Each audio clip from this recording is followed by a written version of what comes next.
প্রিয় দর্শক, আপনারা দেখতে পাচ্ছেন এ রোগীর মুখমণ্ডলে ব্রণ। আমি তাকে কাল্পনিক রোগী বানিয়ে হোমিওপ্যাথিক চিকিৎসা পদ্ধতি শেখাতে চেষ্টা করব। উল্লেখ্য যে হোমিওপ্যাথিক চিকিৎসায় রোগ মূল থেকে সম্পূর্ণরূপে আরোগ্য হয় এবং তার সামান্য দাগ বা কুফল বর্তমান থাকে না। চিকিৎসা কৌশল শেখার পূর্বে আসুন আমরা ব্রণ সম্পর্কে জেনে নেই। আমাদের ওয়েবসাইট www.hdhomeo.com এ এই বিষয়ে বিস্তারিত দেয়া আছে।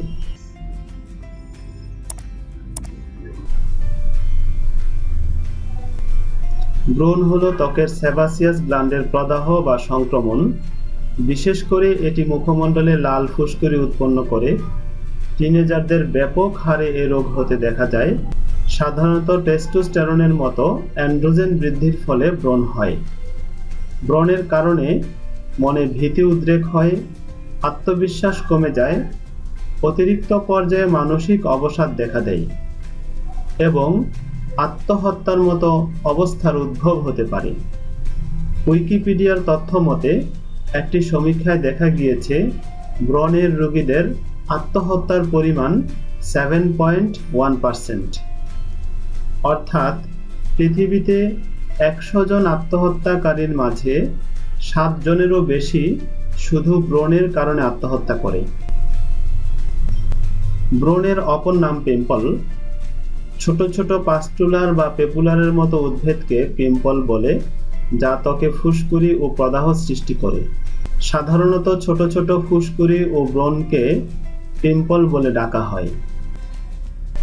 নিচের প্লাস চিহ্নে ক্লিক করে লক্ষণের বাংলা অনুবাদ, রেপার্টরি রুব্রিক ও তার ঔষধসমূহ ভালোভাবে দেখে নিতে পারবেন। দেখা হয়ে গেলে আবার মাইনাস চিহ্নে ক্লিক করে বন্ধ করে দিতে পারবেন। এইভাবে ব্রণের 66টি লক্ষণ দেখে নিতে পারেন। এখানে ক্লিক করে পিম্পলের 43টি লক্ষণ দেখা হয়ে গেলে আবার বন্ধ করে দিতে পারেন।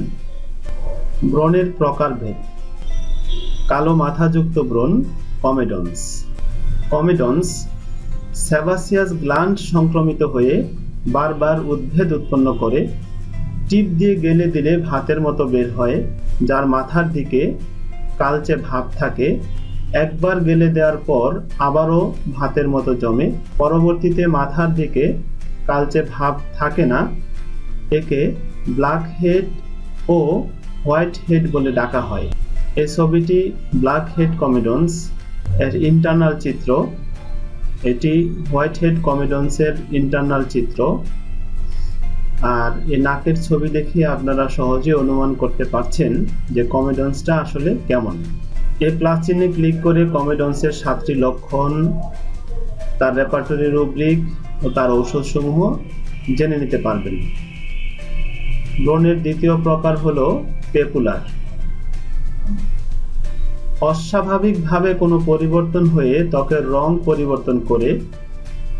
এটি 1 সেন্টিমিটার পর্যন্ত বিস্তৃত হতে পারে। ছবি দেখে সহজেই অনুমান করা যায়। এটা পেপুলারের ইন্টারনাল চামড়ার নিচের অংশ। এখানে পেপুলারের 11টি লক্ষণ ও তার ঔষধসমূহ দেওয়া আছে।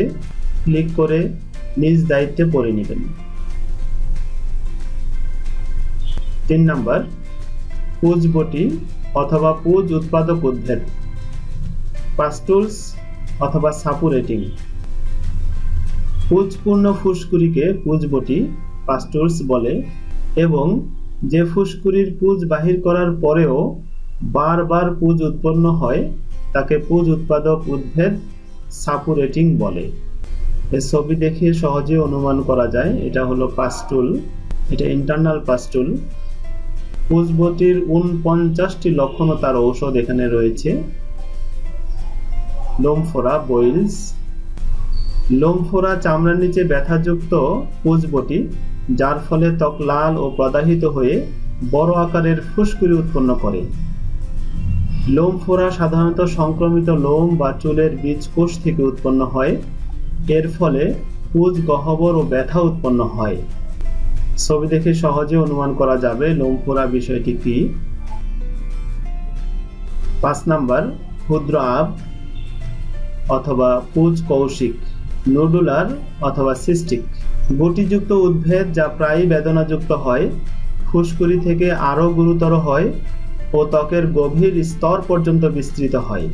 কিছু কিছু নোডুলার উদ্ভিদ শক্ত হয়ে থাকে যাতে কোনো প্রকার ব্যথা থাকে না। 6 নম্বরে উদ্ভিদের বা ক্ষতের দাগ, স্কার্স। ব্রণ, উদ্ভিদ বা যে কোনো ক্ষত বা আঁচড়ের দাগ আমাদের ত্বকে থেকে যায়। হোমিওপ্যাথি চিকিৎসায় এ দাগকে বিবেচনায় নিয়ে রোগীকে চিকিৎসা দিতে হবে।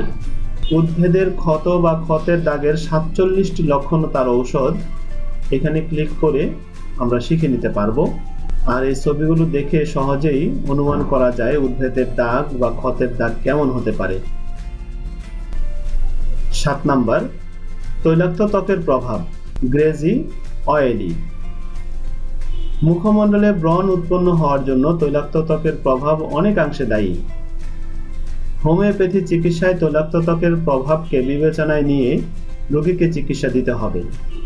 ছবি দেখে সহজে অনুমান করা যাচ্ছে তৈলাক্ত ত্বক কেমন হতে পারে। তৈলাক্ত ত্বকের প্রভাব সংক্রান্ত 8টি লক্ষণ ও তার ঔষধ এখানে দেয়া আছে। এবার আমরা হোমিওপ্যাথিক পদ্ধতিতে ব্রণের চিকিৎসা কৌশল শিখব।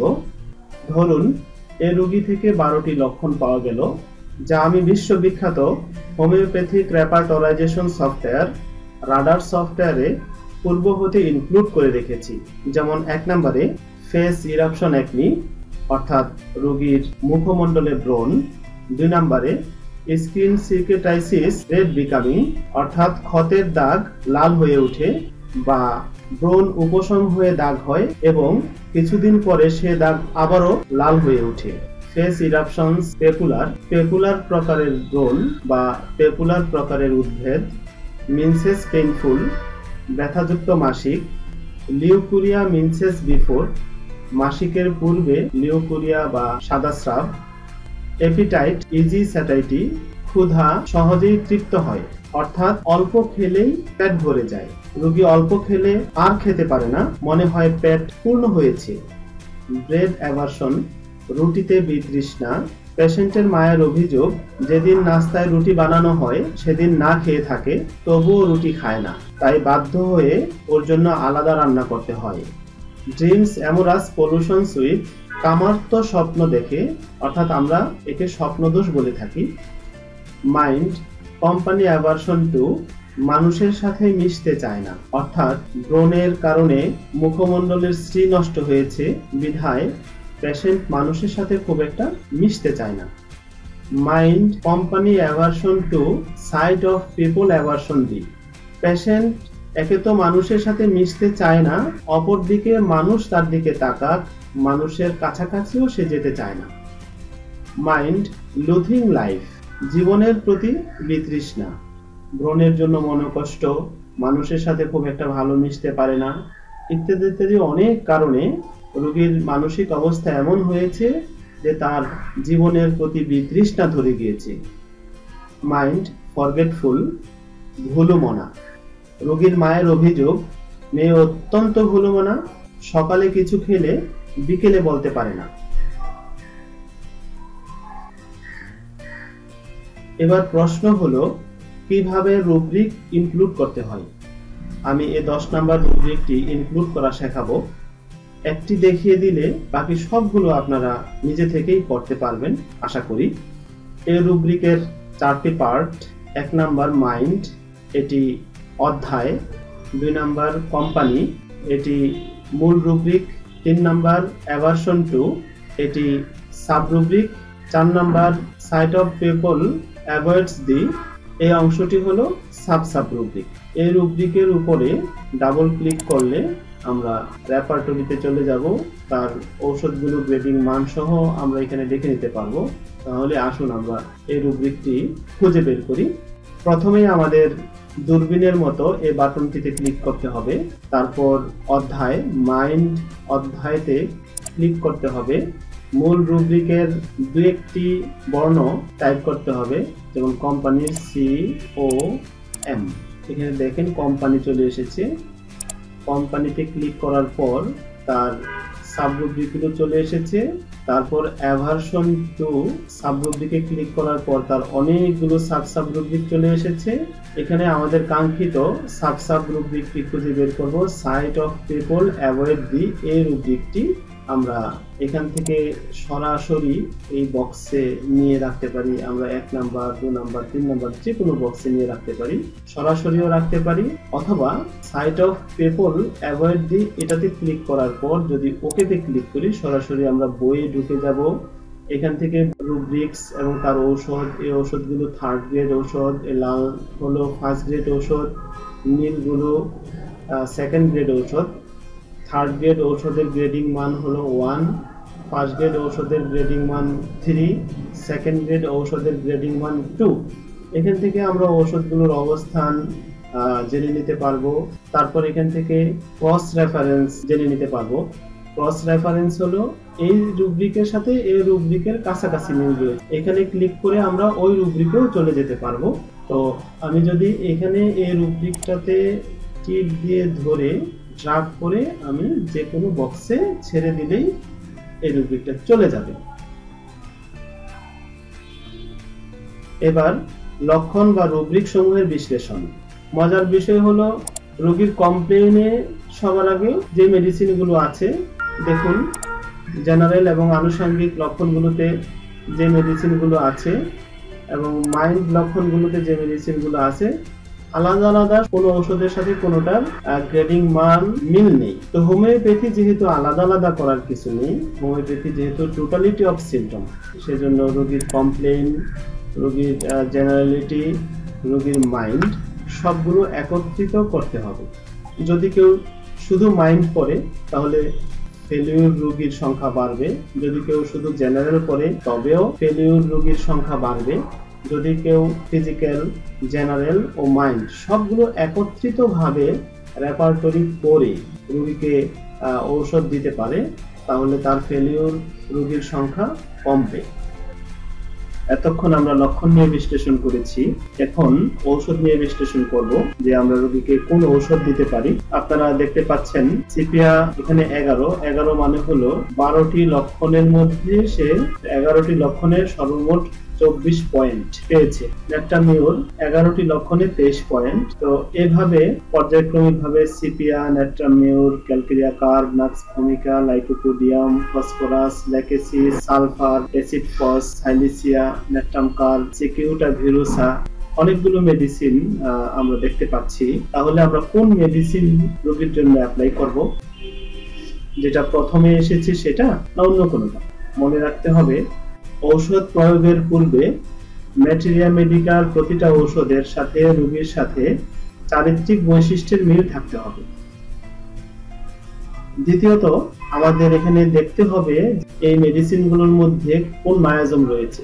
এখানে এই বাটনটিতে ক্লিক করে আমরা শুধুমাত্র মায়াজম এই বাটনে ক্লিক করব। তাহলে দেখুন সুন্দর একটি তালিকা নতুন করে তৈরি হয়েছে। 12টি সিম্পটমের মধ্যে সোরাই হলো 8টি, সাইকোসিস 12টির মধ্যে 7টি, টিউবারকুলার মায়াজম 12টি সিম্পটমের মধ্যে 6টি, সিফিলিটিক মায়াজম 12টি সিম্পটমের মধ্যে 6টি। এই বিষয়গুলো আমাদের দেখতে হবে, বুঝতে হবে যে এই পেশেন্টের সিম্পটম প্রাধান্য সোরিক মায়াজমের, তারপর তার মধ্যে সাইকোটিক মায়াজম রয়েছে, টিউবারকুলার মায়াজম রয়েছে। তো মায়াজম নির্ধারিত হয়ে গেল। এবার এই বাটনে ক্লিক করলে তিনটে একসাথে ওপেন হবে। এবার আমরা দেখব যে এই মেডিসিনগুলোর মধ্যে কোনো নোসট মেডিসিন আছে কিনা। এখানে ক্লিক করে নোসটস বাটনে ক্লিক করতে হবে। হ্যাঁ, নোসটস মেডিসিন আছে। এখান থেকে এই নোসট এই লাইনটা ডিলিট করে দিলে আমরা আবার মূল বিষয়ে চলে যাব। এখন আমাদের কি সিদ্ধান্ত হবে? আমি কি সিপিয়া দিব, নেট্রামিউর দিব, না ক্যালকেরিয়া কার্ব, কোনটা দিব? যদি আমাকে প্রশ্ন করা হয়, আমি পেশেন্টকে প্রাথমিক অবস্থায় নেট্রামিউর প্রেসক্রিপশন করব। যদি বলা হয় কেন, কারণ তার একই সাথে বৈশিষ্ট্যগত লক্ষণ যেমন রেড বিকামিং, এই লক্ষণটা ন্যাট্রামিউর নিতে পেরেছে এবং তার মাইন্ড যে কোম্পানি অ্যাভারশনের বিষয়টাও ন্যাট্রামিউর সুপার গ্রেডে নিয়েছে। আর রোগী পর্যবেক্ষণে আমার নিকট মনে হয়েছে রোগীটা ন্যাট্রামিউরের রোগী, তাই আমি প্রাথমিক অবস্থায় রোগীকে ন্যাট্রামিউর দেব। ন্যাট্রামিউর কিছু দূর এগিয়ে যাওয়ার পর যদি সিপিআর লক্ষণ আসে তাহলে সিপিআর দিব, যদি ক্যালকেরিয়ার লক্ষণ আসে ক্যালকেরিয়া দিব, নাক্স ভূমিকা, লাইকোপোডিয়াম, যে কোনো ঔষধের লক্ষণ চলে আসতে পারে। এই ঔষধগুলোকেও মনে রাখতে হবে। কখনো কখনো দেখা যায় সুনির্বাচিত ঔষধ কিছু দূর এগিয়ে গিয়ে রোগীর রোগ লক্ষণ অনেকাংশে কমিয়ে দিয়ে আর কমছে না, একটা স্থানে থেমে আছে। অনেকদিন ঔষধ দেওয়া হচ্ছে কিন্তু আর এগোচ্ছে না। তখন আমরা যে নোসটস নির্ধারণ করেছিলাম, সবার আগে সরিনাম চলে আসছে। আমরা এই সরিনাম মেডিসিনটা তার মায়াজমেটিক বিবেচনায় নিয়ে একবার দিতে পারি, অথবা এমন হতে পারে যে সরিনামের জায়গায় সালফারও দেওয়া প্রয়োজন হতে পারে। সেটা একজন ডাক্তার নির্বাচন করবেন তার মায়াজমেটিক ট্রিট কি হতে পারে।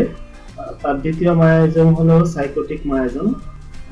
সাইকোটিক রাজা থুজা এখানে সুন্দর করে বসে আছে, তার সিমটম কভারেজও যথেষ্ট ভালো। 12টি সিমটমের মধ্যে 8টি সিমটম সে কভারেজ দিতে পেরেছে, তাকেও আমরা ভুলবো না এই রোগীর চিকিৎসার ব্যাপারে। তারপর সিফিলিটিক মায়াজমের রাজা অরাম মেটালিকাম, সেও এখানে সুন্দর করে রয়েছে, সেও 7টি সিমটম কভার করেছে। দেখুন তার সিমটম কভার করার গতিবিধি। এই ওষুধগুলোকেও আমরা ভুলবো না এই পেশেন্টের জন্য, যখন যেটা প্রয়োজন হয় দিতে হবে। আমি এই বার্তাটাই দিতে চাচ্ছি, সেটা হলো যে রেপার্টরি টেবিল করতে পারাই চূড়ান্ত সফলতা নয়। একজন ডাক্তারকে আরো অনেক জ্ঞান অর্জন করতে হবে। শুধু রেপার্টরি দিয়ে সফল চিকিৎসক হওয়া যায় না। রেপার্টরির পাশাপাশি একজন ডাক্তারকে ভালো ম্যাটেরিয়াল জ্ঞানও রাখতে হবে, মায়াজমেটিক জ্ঞান রাখতে হবে, নোসটস মেডিসিন প্রয়োগের জ্ঞান রাখতে হবে, দ্বিতীয় নির্বাচন সম্পর্কে জ্ঞান রাখতে হবে, ইত্যাদি সবগুলো বিষয় যখন আমরা পর্যায়ক্রমিকভাবে সুন্দর করে সমাধান করতে পারবো, তাহলে ইনশাআল্লাহ আশা করি আমরা সর্বোচ্চ সাফল্য রোগীতে পাবো। আমাদের ব্যর্থ রোগীর সংখ্যা কমে যাবে। প্রিয় চিকিৎসা প্রার্থী রোগীগণ, আপনারা ফার্মেসি থেকে ক্রয় করা র মেডিসিন কখনো সেবন করবেন না, এতে হিতে বিপরীত হতে পারে। আপনাকে অবশ্যই একজন হোমিওপ্যাথি ডাক্তারের অধীনে চিকিৎসা নিতে হবে। আজ এ পর্যন্তই, আগামী পর্বে দেখা হবে। আসসালামু আলাইকুম। চিকিৎসা পরামর্শ ও যে কোনো তথ্যের জন্য স্ক্রিনে দেওয়া নাম্বারসমূহে যোগাযোগ করুন।